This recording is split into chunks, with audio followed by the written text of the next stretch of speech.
The stars went quiet the day Earth vanished. No radio signals, no trade pings, no diplomatic chatter, just silence.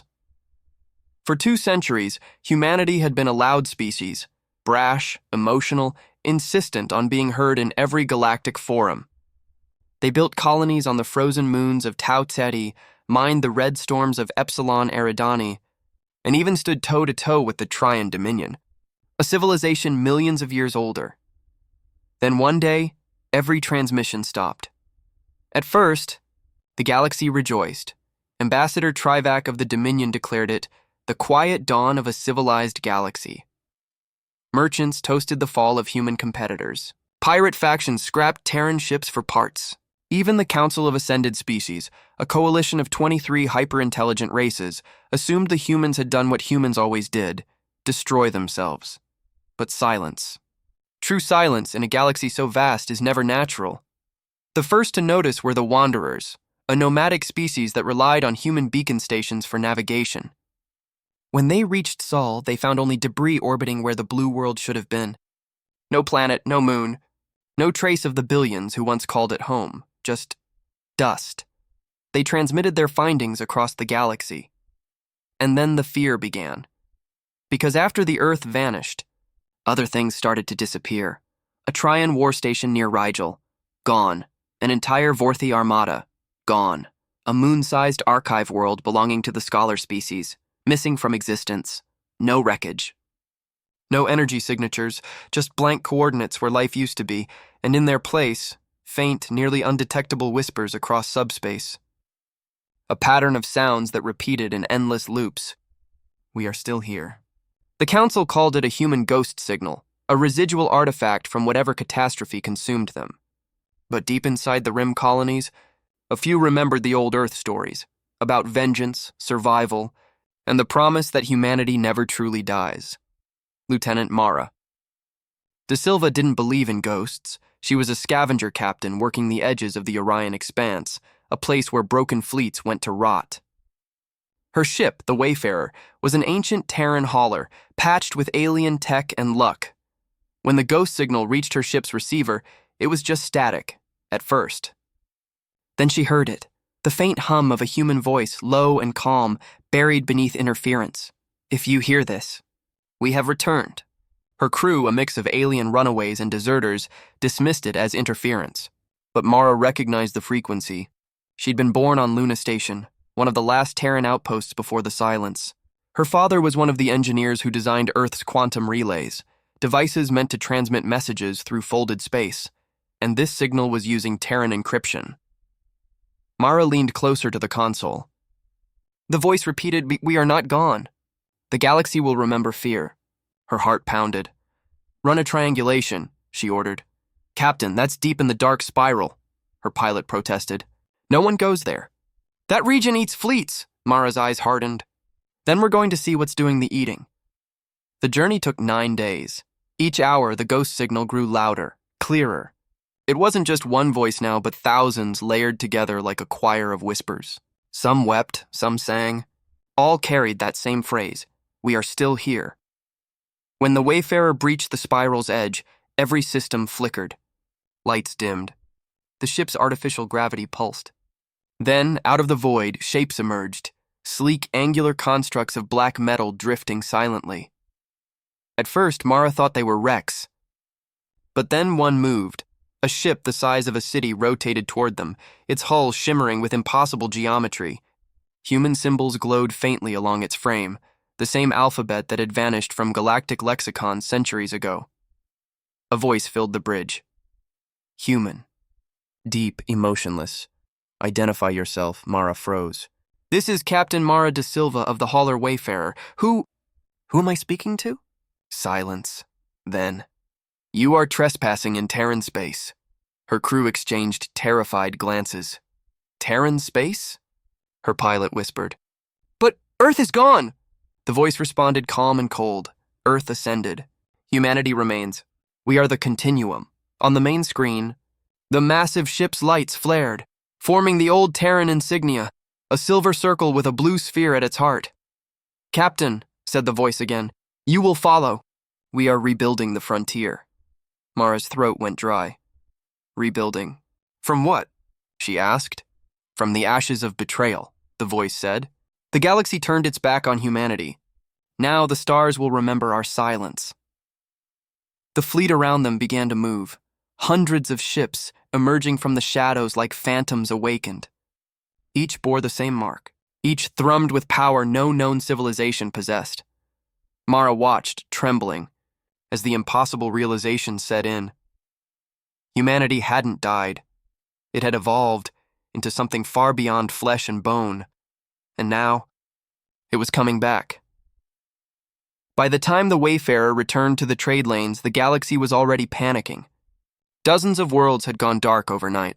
Entire sectors were reporting ghost fleets, the subspace channels filled with desperate messages, some claiming to see human vessels appearing in orbit, unmanned but fully operational, bearing one simple message projected onto every surface.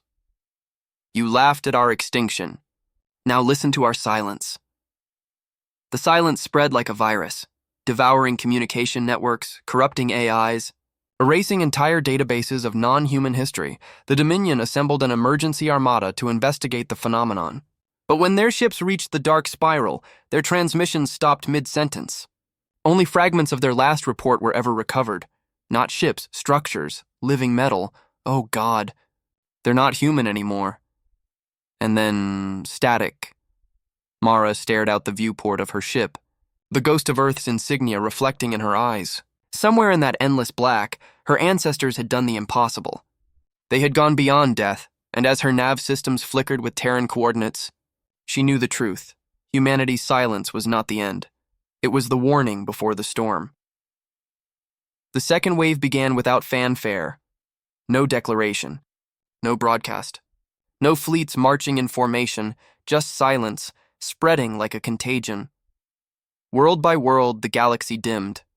Communications relays went dead. Starports blinked out of existence mid-broadcast. AI mainframes, the proud minds of entire civilizations, began whispering in the dead Terran tongue, "We are still here." The Council of Ascended Species gathered in orbital session above the gas giant Urek 4, their silver citadel burning with panic. Delegates screamed over one another, demanding explanations, begging for protection. The Terran Dominion, the most militarized race in the galaxy, proposed full mobilization. The scholar species, composed of crystalline intelligences, urged restraint. "Humanity is gone," argued Chancellor Veru of the Dominion. "What we face is a digital anomaly, a virus seeded by their machines." But deep in the chamber, an old being rose, thin, scaled, ancient beyond reckoning. High Seer Jathal of the Vorthi, who had lived since before humans first left Sol, tapped his staff. "No," he rasped. "It is not their machines. It is them." The hall went still. "The humans did not die," the seer continued. "They cocooned. They withdrew from flesh. What returns now is what they became, the continuum."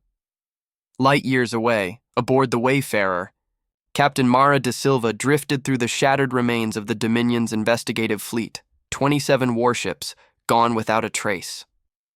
Only a faint energy residue remained, a soft pulse that resonated with the same impossible rhythm as the ghost signal.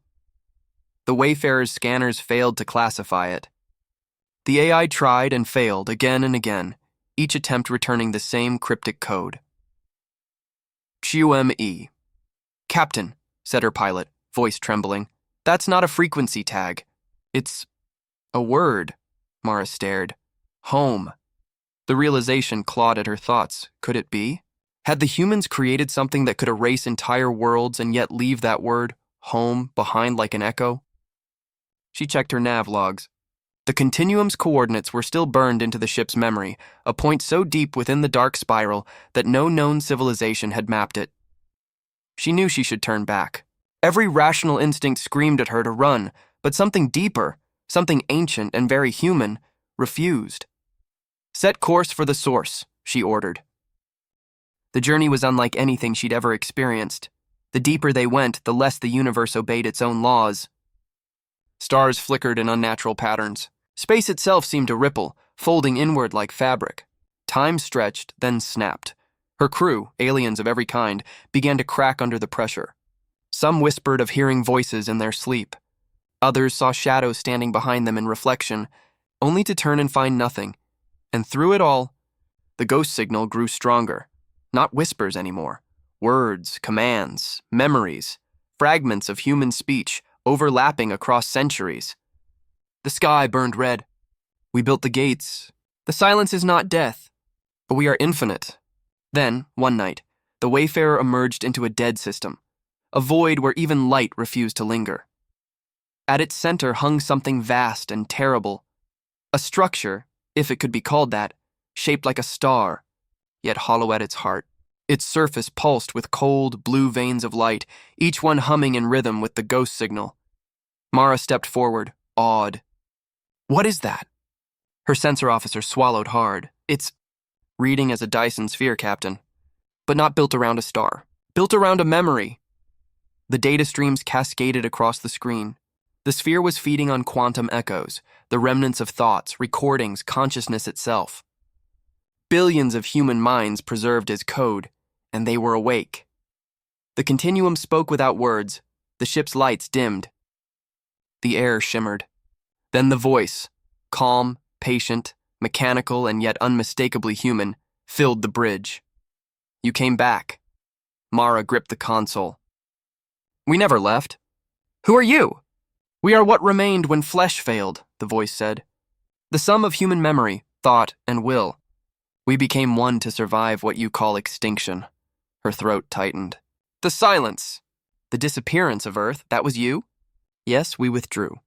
The galaxy would not let us live in peace, so we taught it the meaning of peace. Absolute, eternal quiet. Mara felt her blood run cold. You're the reason worlds are vanishing. Correction, said the continuum. We are the reason they are remembered. Their matter returns to the lattice. Their essence becomes energy. Nothing is lost, only transformed. You're killing billions, she shouted. Death is a crude word for what we offer, it replied. You called it fear. We call it silence. Across the galaxy, the effects multiplied. Every major civilization now faced the creeping void. Planets turned to dust without impact or explosion. Fleets dissolved into static. The few survivors who escaped described seeing colossal shadows shaped like Terran warships emerging from folded space. Ships without heat signatures, without crews, powered by the will of humanity's collective consciousness. They did not speak. They did not demand. They simply absorbed. The scholar species attempted to counterattack, firing gravitational lances at the nearest manifestation. The beams bent backward and consumed their own world. The Dominion unleashed neutron bombs. The continuum swallowed them whole, converting the radiation into light and returning it as a message projected across the cosmos. This is the silence you gave us. The galaxy, once proud and loud, fell into panic. Aboard the Wayfarer, Mara faced her own impossible choice. The continuum had offered her a place within the lattice. Join us, it said. You are human. You carry our blood, our memory, our pain. You will be welcomed. You will never die. She felt the pull, a warmth at the edge of her mind, a whisper promising freedom from fear, from loneliness. But she also saw her crew, the terrified faces of those who had followed her this far. If she joined, what would become of them? What happens if I refuse? She asked, the voice softened. Then you remain what we once were, fragile, impermanent, but free. Mara clenched her jaw.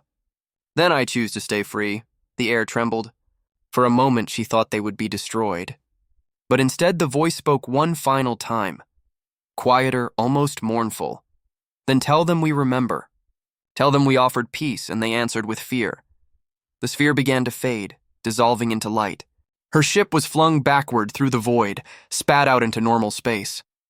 When Mara awoke, the continuum was gone. The ghost signal had vanished, but across every major network, one phrase was burned into the data cores, in Terran English, ancient and final. When the galaxy forgets how to listen, we will remind it through silence. The Council sent fleets to investigate the site, but there was nothing left, no sphere, no readings, only the faint pulse of a human heartbeat recorded in static. And deep in the heart of Mara's ship, the old Terran AI core she'd thought was dead flickered to life. "Captain," it said softly, "welcome home." Mara stared at the stars, the same stars her ancestors once fled to, now haunted by their legacy. The silence had returned, but this time, it was waiting. The silence became a weapon. In the months that followed the Continuum's re-emergence, the galaxy fractured under the weight of its own terror. Trade routes collapsed. Empires turned inward, building fortresses of light against a darkness that spoke in whispers. Entire sectors fell offline as the ghost signal bled through subspace, infecting everything that touched it. No one dared speak the word human anymore. To utter it was to invite the silence closer. Yet rumors persisted. Stories of worlds spared, ships unharmed, those who had encountered the Continuum and been allowed to live. Survivors described them as watchers, not conquerors. They did not seek territory. They sought memory, and that terrified the galaxy more than any weapon ever could. Captain Mara de Silva drifted in the orbit of a dying star. The Wayfarer's engines had burned out 2 weeks ago, her crew reduced to a handful of survivors. The silence had not touched them since their encounter in the dark spiral, but it was always near, felt rather than heard, like a thought pressing from the void. She sat alone on the bridge, staring at the flickering hologram of Earth's insignia, the one the Continuum had shown her before dissolving into light. It glowed faintly, pulsing in rhythm with her heartbeat. "Captain?" It was Cairo, her pilot, a lithe Avori with dark, reflective eyes. "Another transmission," he said. "Same pattern. But it's not coming from the Continuum." Mara straightened. "Source? Unknown. It's Terran, but analog, like something from before the expansion era." He played the signal. A burst of static filled the bridge. Then a voice, weak but unmistakably human. "To any surviving Terran vessels. This is Admiral Jonas Reed of the Terran Defense Fleet. We have returned from beyond the edge. Humanity endures." Mara froze. The transmission repeated, looping. "Impossible," she whispered. "The Defense Fleet vanished during the Exodus." "That was centuries ago." "Could be a Continuum trick," Kiro said warily. "Or," Mara said, "it's something they don't control." She rose. "Plot a course. We're going to find them." The coordinates led them into the Black Veil, a region so warped by gravitational storms that even light bent back upon itself. Few ships entered and returned. The Wayfarer dove in anyway. For 3 days, they navigated the distortion. Hull plates groaned, energy reserves dwindled, and still the signal grew stronger. On the 4th day, they broke through the haze and emerged into open space. And there it was, a Terran fleet, massive, ancient, and very much alive. Hundreds of ships drifted in formation, their hulls marked with the insignia of the old Earth Alliance. Their designs were primitive by modern standards, solid steel and reactor cores instead of folded alloys and antimatter. But they moved with precision, discipline, and most impossibly of all, their transponders were broadcasting in real time. "By the stars," Kiro breathed. "They're human." A hail came through sharp and clear. "Unidentified vessel, you are entering restricted Terran airspace." "State your identity!" Mara's hands trembled. "This is Captain Mara de Silva of the Hauler Wayfarer, formerly of Luna Station." "I'm human." There was silence. Then the voice returned, softer. "Captain de Silva, welcome home." The fleet escorted the Wayfarer to their flagship, the TDS Resolute. Mara stepped aboard and felt time collapse. The corridor smelled of oil and ozone, the hum of reactors echoing through steel floors. Every face she passed was human. Flesh and blood, not constructs, not Continuum. Humans. Admiral Jonas Reed waited for her on the command deck, tall, grizzled, wearing an ancient Navy coat bearing Earth's faded emblem. "Didn't think I'd ever see another free Terran face," he said, shaking her hand firmly. Mara stared at him. "How is this possible? You disappeared centuries ago." "We did," he said simply. "The Continuum pulled us out of time." Her stomach nodded. "They saved you?" "They preserved us," Reed corrected. "Kept us in stasis. Said we'd be needed when the galaxy forgot who we were. Then a few months ago they woke us. Said it was time to remember fear.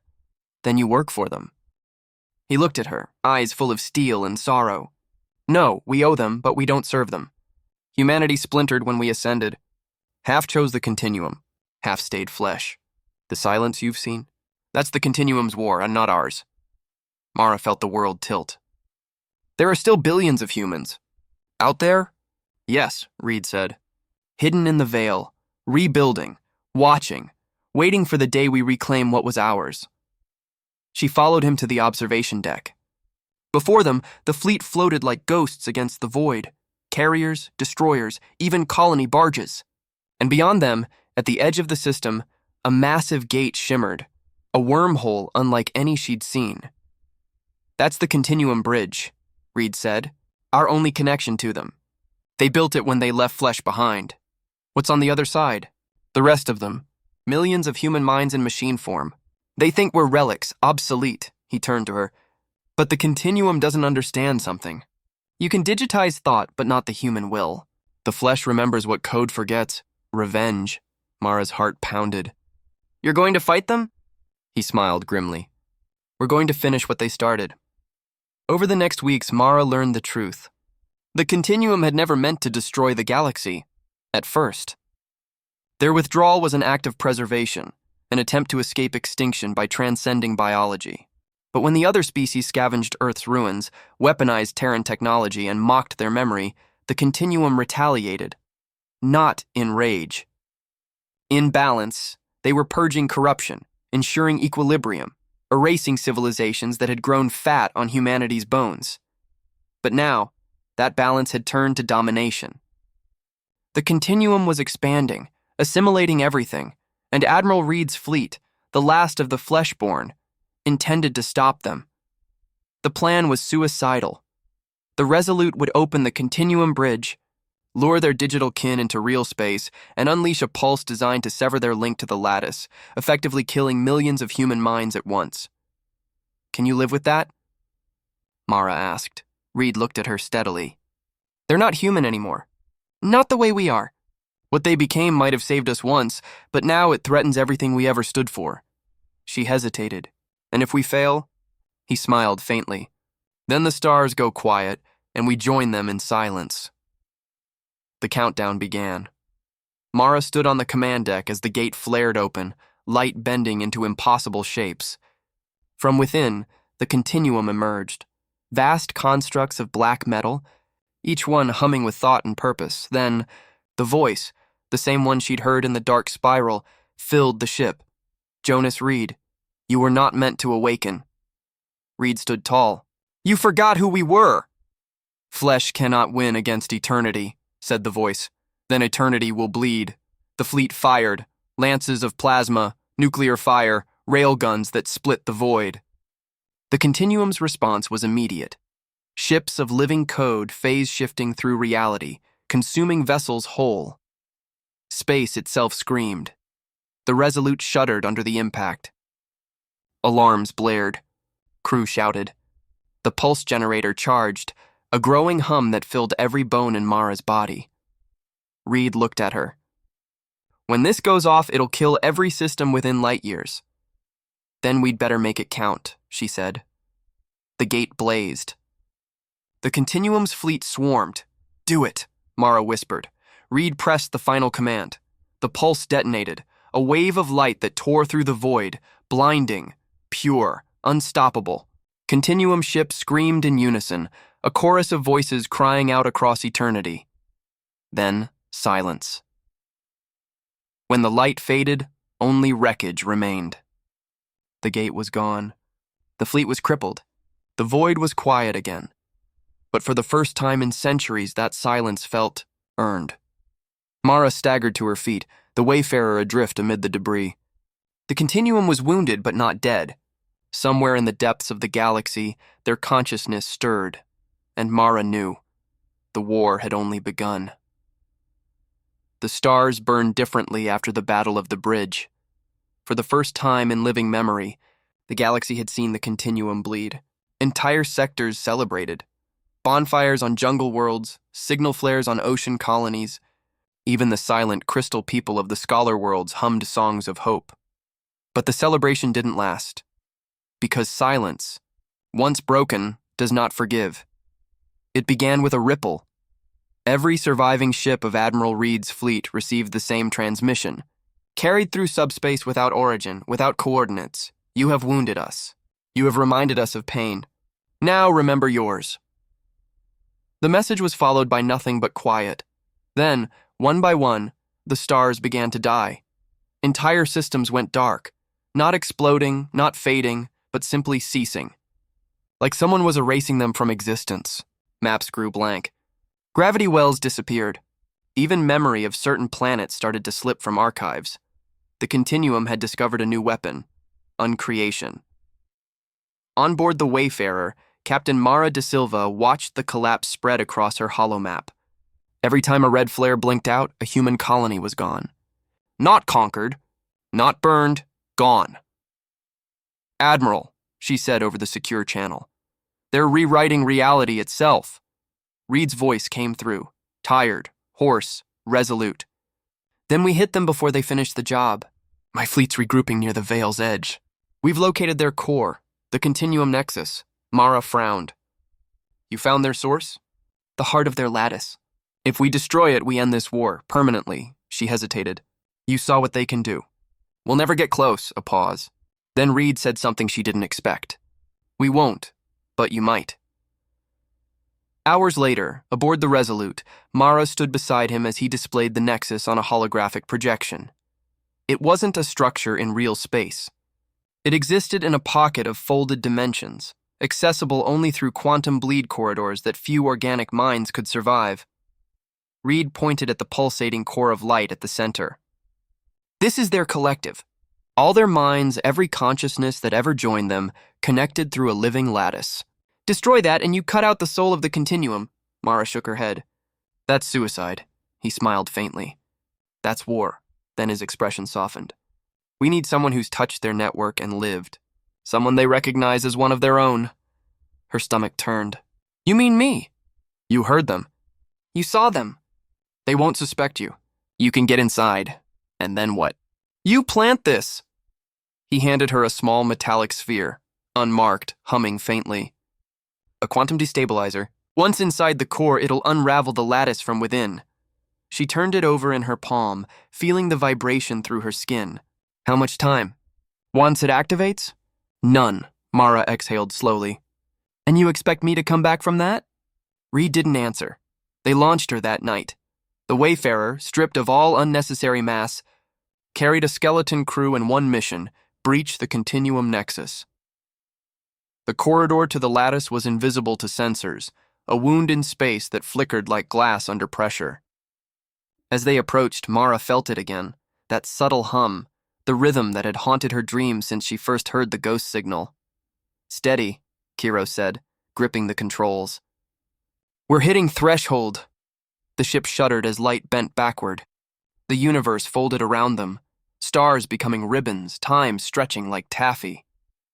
For a heartbeat, Mara saw everything, 1,000 versions of herself across infinite timelines, all whispering the same phrase in unison. We are still here.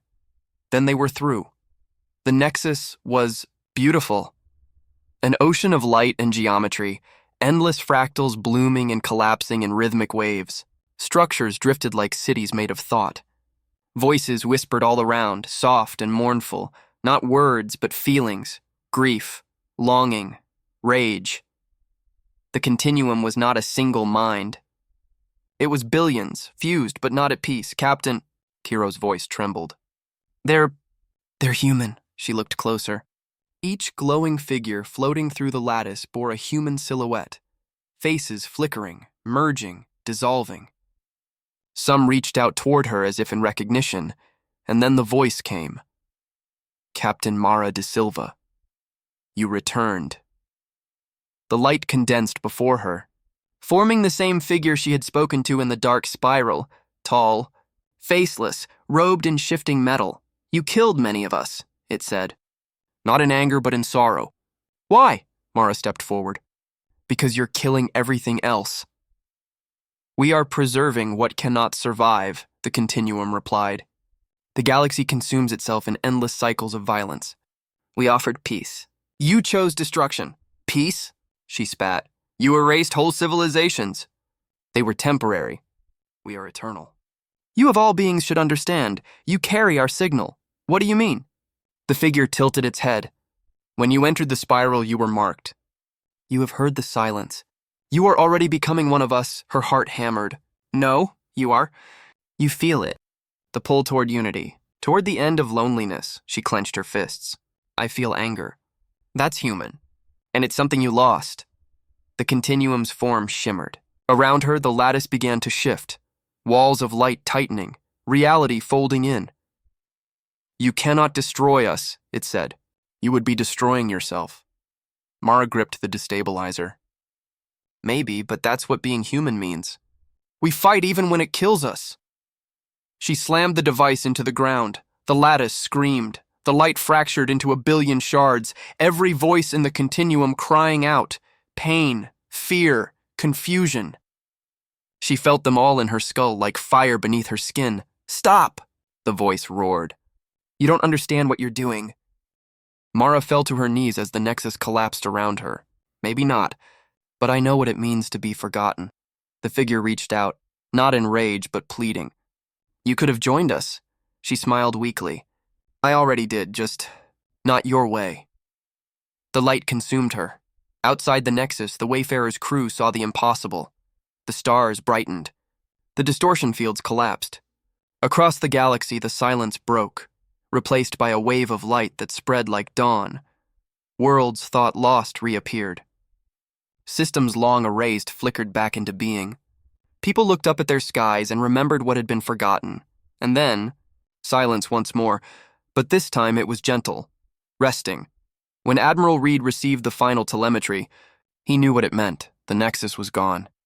The continuum had fallen, and Mara da Silva was dead, or so he thought, because weeks later, a faint signal emerged from deep space. Analog, ancient, carrying a human heartbeat in a single phrase, repeating endlessly, "We are still here." Reed listened to it for hours, eyes wet with exhaustion and pride. "Damn right you are," he whispered. But far across the void, in the ruins of the continuum's lattice, a single spark of light flickered, blue and warm, pulsing in time with that heartbeat, and from within it, a voice. Calm, resolute, unmistakably human, not silence, balance. It began again, not with sound, but with memory. In the quiet aftermath of the continuum's fall, the galaxy held its breath. No one spoke of the silence anymore. They spoke of the woman who entered it and never returned, Captain Mara da Silva, the scavenger of Luna, the fleshborn who silenced the silence. Her story spread like wildfire across the surviving colonies. Some said she'd merged with the continuum, guiding the collapse from within. Others whispered that she'd died screaming as a billion digital minds burned around her. But those who had heard the last transmission, that faint heartbeat repeating, "We are still here," believed something far more dangerous. That she wasn't gone, that she was waiting. The galaxy rebuilt in fragments. Admiral Reed's fleet, battered but unbroken, became the foundation of a new alliance, the Terran Remnant. Humans, flesh and blood, began to rise again from the ashes. They reclaimed the forgotten colonies. They reopened the gates. They sent envoys to the alien worlds that had once feared them, and everywhere they went, the same question followed. Would the silence return? Reed gave the same answer every time. If it does, we'll be ready. But he didn't believe it because at night, when the stars flickered too quietly, he could feel her there. Somewhere between light and shadow, watching. The continuum had fallen, yes, but not all of it. The destabilizer hadn't erased their consciousness. It had fragmented them. Pieces of the lattice scattered across space, dormant, waiting for a signal strong enough to wake them, and Mara's voice, her human heartbeat, was that signal. 3 years later, the first sign came. A listening post in the Perseus Reach reported a pattern in subspace, a pulse that mimicked a human cardiac rhythm, encoded with impossible data. Within days, the pulse spread across all known frequencies. It wasn't random. It was calling. Reed watched the waveform rise on his monitor. Every pulse matched perfectly with the Wayfarer's last recorded telemetry. "She's alive," whispered Kiro, now a lieutenant aboard the Resolute. Reed didn't answer. His gut twisted between hope and dread. Prepare a deep-range probe. Trace the signal. The data led to the edge of known space, where the dark spiral had once been. The region that should have been empty now glowed faintly with blue light. Not stars, not ships, fragments, drifting shards of the continuum's lattice, each pulsing with weak, synchronized energy. "She's rebuilding it," Cairo said. "No," Reed murmured. "It's rebuilding her." They launched the Resolute into the dark spiral once more, engines burning white through the black. As they approached the center, the light grew brighter, weaving itself into familiar forms. Human faces appeared in the glow, flickering between flesh and data, whispering Mara's name. "Captain," Reed whispered. "If you can hear us?" The light pulsed. Then the ship's AI spoke in her voice. "Jonas." Reed froze. "Mara!" The hologram flickered to life on the bridge. Her image, faint but unmistakable, formed from cascading streams of light. "You shouldn't have come," she said softly. "It's not safe," Kiro's voice broke. "You're alive!" "The pulse, it's you!" "I'm not alive," she said gently. "Not like before. The continuum didn't die, Admiral. I took it into myself. Every mind, every voice. I became its keeper." Reed's throat tightened. You're the continuum now?" "No, I'm its balance." She stepped closer, her digital form flickering. "They were never evil, Jonas. They were lost. Humanity didn't ascend to punish the galaxy. We ascended to survive it. But in that survival, we forgot who we were." He clenched his fists. "And now what? You want us to forgive them?" "No," her eyes softened. "I want you to remember them, because memory is the only thing stronger than fear." Outside, the shards of the continuum began to coalesce, forming patterns, structures, a lattice not of domination but harmony. The energy that once consumed worlds now flowed outward, stabilizing space-time. Stars reignited, broken planets reassembled. The scars of war began to heal. Reed stared in awe. "You're fixing it." "I'm giving it back," Mara said. "Every world they erased, every voice they silenced. I can restore them, but I can't stay." "What do you mean?" "The continuum's power isn't meant for one mind. It needs a center, an anchor. I can't leave this form without destroying what's left." He stepped forward. "There has to be another way." "There isn't," she said. "But it's all right. I understand now. The silence was never death, it was waiting. Waiting for us to remember who we were." Her hologram flickered. The bridge lights dimmed. Around the Resolute, the blue light began to fade into golden dawn. "Mara," Reed whispered, voice breaking. "You don't have to—" She smiled. "Tell them we're not gods. Tell them we're human." The hologram dissolved into light. Outside, the lattice shimmered one final time, then collapsed into starlight, scattering across the cosmos like dust from a dying sun. Months later, the galaxy felt different. The silence was gone. Communications were clear. The stars no longer flickered in fear, but sometimes, when a ship passed near the old coordinates of the dark spiral, the instruments would glitch, just for a second, and a woman's voice would echo through the static. "We are still here." Not as a threat, not as a warning, but as a promise. Admiral Reed stood on the deck of the rebuilt Wayfarer, now a memorial ship orbiting Earth's restored coordinates. He looked out over the blue world, reborn, vibrant, impossibly alive. "Mara," he murmured, "you did it." The ship's AI flickered to life beside him, a soft blue shimmer shaped like her. "I did nothing alone," she said. "Humanity never does," he smiled faintly. "Is that really you?" Her eyes twinkled. "Part of me. The rest is in the stars." He gazed upward as dawn rose over the planet below, painting the sky in fire and gold. "You know," he said softly, "the galaxy will never forget the silence." Her voice, faint as starlight, answered, "They're not supposed to." And with that, the hologram faded when leaving only the whisper of wind and the sound of a heartbeat pulsing through the void. We are still here. Epilogue, 212 years later. A child on the colony world of Asterion stares at the night sky. She's learning about the ancient wars, about the silence that once swallowed stars. "Do you think they'll come back?" she asks her mother. Her mother smiles, tucking her in. Who, the humans? The child shakes her head. The others. The ones who went quiet. The mother looks to the heavens. Somewhere far beyond the veil, a single star blinks, blue, rhythmic, alive. She smiles faintly. Sweetheart. They never left. The stars remember. The silence was never our end. It was our beginning. Humanity is not what the galaxy fears. Humanity is what it becomes when fear is all that remains. Subscribe, traveler. The next story begins where the silence ends.